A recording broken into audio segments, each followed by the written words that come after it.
السلام عليكم ورحمة الله وبركاته. النهارده يا جماعة جايب لكم شقة مساحتها 140 متر، تشطيب الترا سوبر لوكس أول سكن، متفرعة من اللبيني فيصل.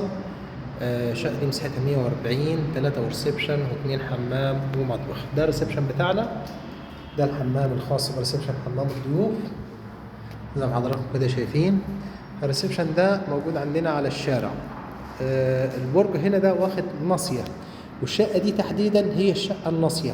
الشقة دي واخدة شارع عرضه 20 متر وشارع عرضه 25 متر، يعني مش مجروحة تماما، مفيش حد قدامنا. ده الشارع اللي هو الموجود عندنا ده 20 متر.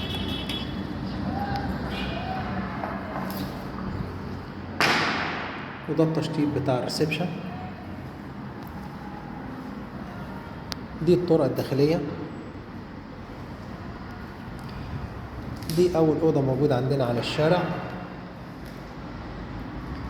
الشقة دي كل الأوض بتاعتها موجودين على الشارع، مفيش حاجة فيها على المنور إلا المطبخ والاتنين حمام.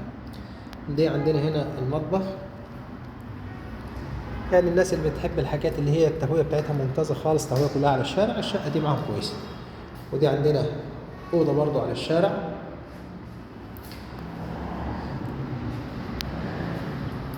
ده عندنا الحمام على المنور. ودي الأوضة الثالثة بشباك هنا على الشارع، وبلكونة هنا على الشارع. زي ما حضراتكم كده شايفين، الشقة مش مجروحة خالص.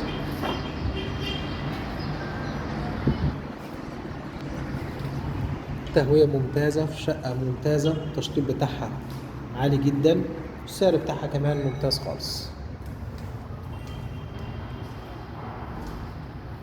الشقة دي متفرعة من اللبيني فيصل، قريبة لفيصل مش بعيدة.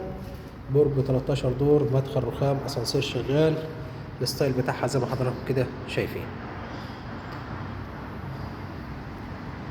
والسلام عليكم ورحمة الله وبركاته.